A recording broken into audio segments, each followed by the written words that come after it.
to another episode of The Yellow Journal. The Yellow Journal is a show that talks about different societal issues and brings awareness around them. Today with me, I have the first ever Miss Curvy. That exists. And her name is Tanya. Welcome to the show, Tanya. Thank you, Tina. Nice to be here. Thanks for having me. So, today we're going to talk about stigmatization of the unmarried mother. Okay. And you know a lot about that. I guess I'm qualified to talk about it. Yeah. So before we get into that, we're going to talk about you. Let's do it. Who is Tanya? Oh, that's a very interesting question. So Tanya is a 31-year-old mother of 2 kids, a boy and a girl, an aspiring midwife esthetician, currently working as a beauty therapist at the Spa Bordel. And I guess it's about it. I don't know what else to say. And interestingly enough, I met Tanya at the Spa Bordel. And most of you know I have endometriosis. And the first thing I said to her is, be very gentle with my body. From there, we just vibed. And she really knows what she's doing, especially when just bringing that human-centeredness with clients. And that's how I know her. Thank you, Tanya. Yeah. Means a lot. Keep it up, Tanya. So, the juicy question. Let's have it. Former Miss Curvy. Yeah. Tell us the story. All right. That pageant was the first ever in Zimbabwe. And how it came to be was I had done Miss University Zimbabwe. So I represented UZ where I was studying law. Yeah. And then because we had done so well in that pageant, I had won Miss Personality, who had been asked to participate in Miss Zimbabwe. And then we did. And, so we have a certain type of model that we accept as a model. The slender, you've got to be tall, you've got to be slender. And then there I was, I'm tall. Wait for it. Well, I'm quite hippie then. Then I was more than I am now. This is my post-baby body. So I was different from everybody else. I was the one who walked in with the body that was different. But then that was the African body. That is still the African body, So it was 34 of us at that pageant in Miss Zimbabwe. And I gave it my all. I gave it my best. It was fun. We did it. It was at HICC, pegged home, and came out of the top 10. I was right there with the top 10. And then when they chose the top 3 people, I wasn't there. And some people were disappointed in that because, you get to have favorites in a crowd. And I was trying to bring it, And then, so there was a lady in the crowd. Her name is Mason Shaninga.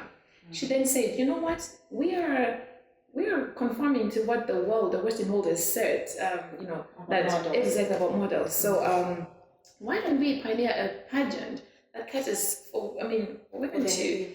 Yeah, and which is what we are in Africa. We're quite hippie, we're thick, And they rang me, then they said, would you be willing to participate in that? And then I said, that's quite interesting. I've never heard of a pageant called Miss Curvy, but let's do it, And then I met with her, and we started got some people.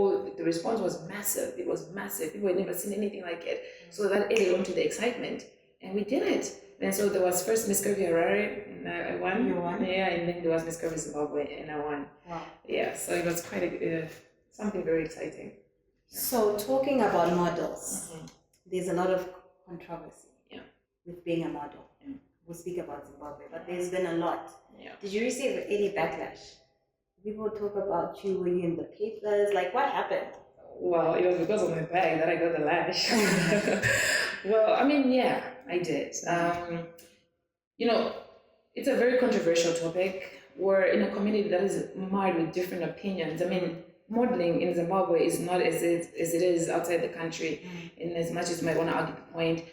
You had people like us who were modeling our bodies, celebrating our bodies, strutting clothes on the runway. Some people don't think it's a way to make a living, And not that I was actually making a living out of it. I was actually in uni at that time.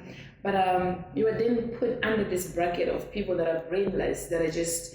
And you were studying law. I was studying law. Thank you very much. So people don't get that, that you actually can be a beauty with brains.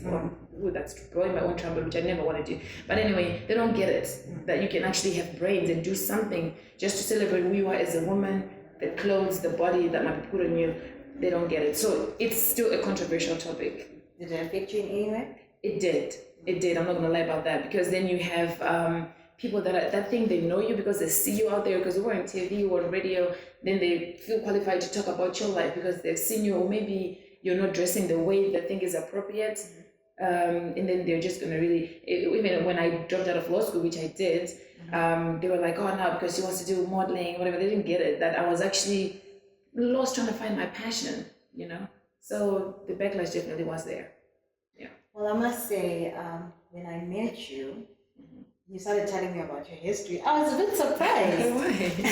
I don't know why I was, but what really struck me about you was your personality, and your very caring personality. And that's exactly what you're talking about, that people associate certain things with certain characteristics, you know, and you know, here we are talking I was about brought up in love, so Yeah. the love aspect of it is just gonna ooze from me because I was Yeah. brought up in love. Yeah. Okay. Cool. Yeah. What inspires Tanya? Yeah, loaded question still. My kids, my children really do. You know, I became a mom when I least expected it. Growing up, I was used to say, oh, marriage is the last thing on my mind. I don't want to have kids. I didn't think that, you know, I would ever have to, I don't know how to put it really. But anyway, the children really do inspire me.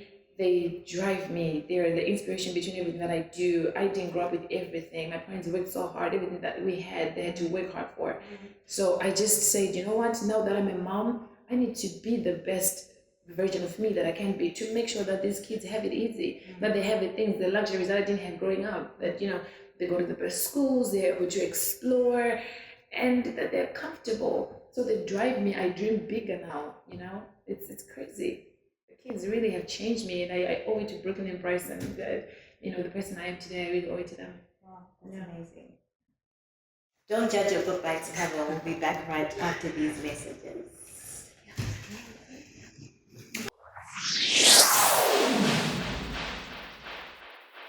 Welcome back, and you're still watching the Yellow Journal. Today I have with me a phenomenal woman. I love that word. Tanya, who is former Miss Curvy, but she's also a mother. And today we're talking about the stigmatization of unmarried mothers. Tanya. Yeah. Tanya, that one. That topic. Yeah, you can't run away from it. Yeah. So, here you are.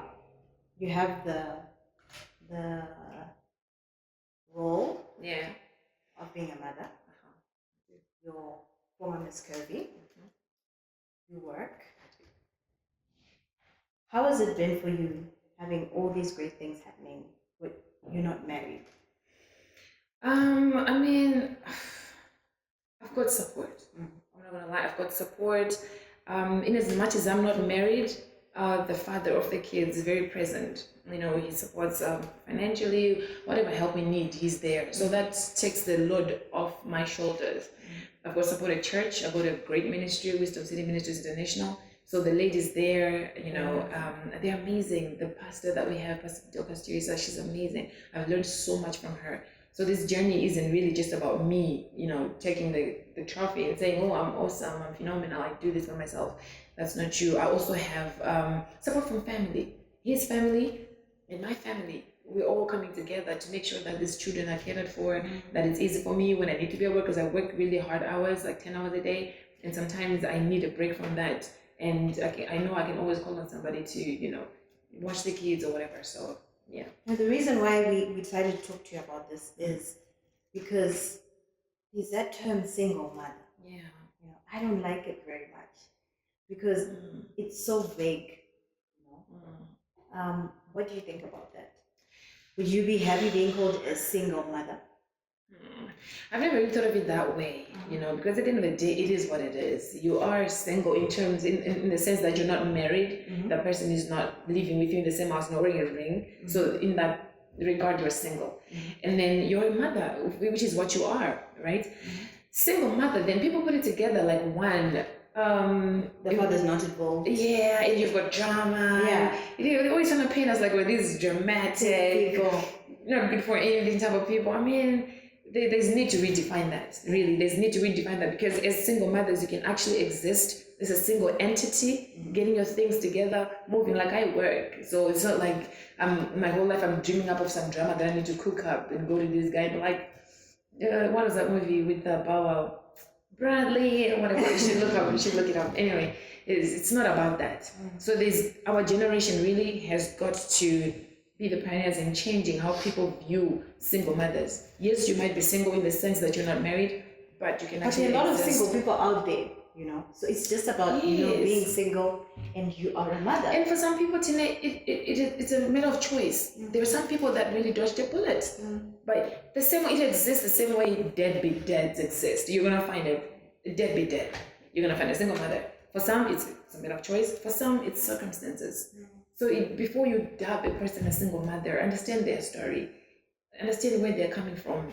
I mean, just respect their story, and then just don't put any don't stereotype it. Yeah. That's all I would say about the topic. That's really. Exactly it. Yeah. I wanted to ask you as well. Do you think there's a right age to be married? Absolutely not. I'm 28 this year. I'm not married. 31. Yeah. But sometimes you get that look and you're like, I'm married. Tine, let me put it this way. What? No. We're already in a generation that has a lot of pressures. You need to conform to social media, latest technology, fashion, everything that's trending. Then you're gonna, on top of that, you're gonna put this whole, you have to be married by this age. That's just really putting pressure. And you're gonna scar some people who don't get married at that age that you've ascribed to this married thing. You force people into marriages that they're not ready for. Don't do it. I believe there's a right, you feel that this is the right moment to do it. I know people that got married at 16 and died married. People that got married at 32, only for 2 years, they broke up. So really, there is no formula to it. We really shouldn't put any age to it. Just do it when it feels right and when you feel like we're the right person, because you're in it for the long haul. People do it for pressure, and because they feel pressured, and then, trust me, it just goes south somehow. Just do it because it feels right. So something I've picked up from you is you seem to co-parent well with your baby's father. It took time, but it took time. Yeah, it took, obviously. How did people get there? It takes two willing hearts. It takes people that love peace. For me personally, it took my spiritual life had a lot to do with it, because I dealt with a lot of what was happening. Because you go through heartbreak, disappointment, you go through the motions of asking, so was I not good enough? Am I not a wife? I mean, look at me, am I not a wife enough? All of those things, you go through all those motions. Then you get to a point where you accept that this is your reality, instead that you make the most out of it, or you're gonna let that sink you. So he's not a talker. The father of the kids doesn't say much, so that also helps. There's not a lot of things you're gonna be like, you say this to me, you heard me with these words and whatever. And then you also married someone who I respect. I've come to respect her, which took time, but she's also very civil. I met up with her the other day. She was a very civil person, and I respected her for it. And I was there with my pastor. I felt like we needed to do it the right way as well. And we women who were sitting there trying to figure this thing called life out. I was the past one. She's the present. I gotta respect that and try and just make it work. Make it work for the kids, because they are really there for the kids. Like right now, the kids are with them, and I get to come out here, do my makeup, and go on their show. So it's good. Wow, you're really teaching us a lot. I see you post a lot about church and conferences, and you're out there. What is that about? Today I got saved. It's one thing saying you got saved and one thing actually meaning it. I grew up in church. My parents have always been Catholic. I was Catholic, born and baptized, everything. Then when I was at uni, so I went to Celebration Church, which was a great church. Yeah, why did you smile? Did you go there? Yeah. Okay, good, yeah. And then, so I was going to Celebration. I was part of the congregation, but I wasn't a part of the church. I wasn't plugged in, I wasn't connected, I didn't serve, all of that. So I was just going with the flow and go out. So then when I was in school doing aesthetics and physiatrics, I actually started with my pastor, Pastor Dr. Teresa. And then I was learning a lot from her. In the end, I found out she was a pastor. I said, I want to come to your church. And then I went there, small congregation, beautiful people, started learning a lot, renewing my mind. Things were happening.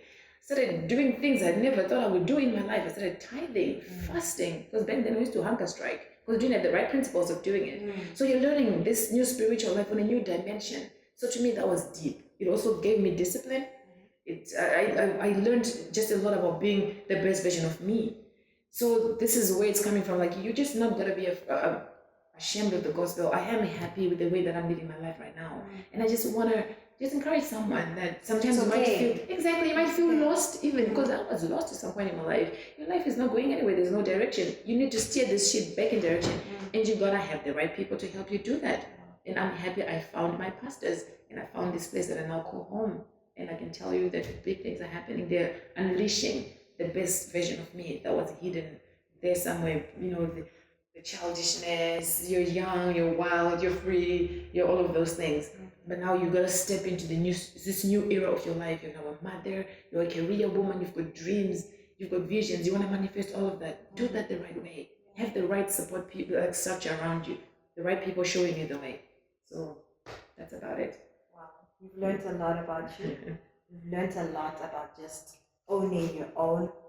Thank you so much for sharing your journey with us. There's one thing I forgot to mention. Yes.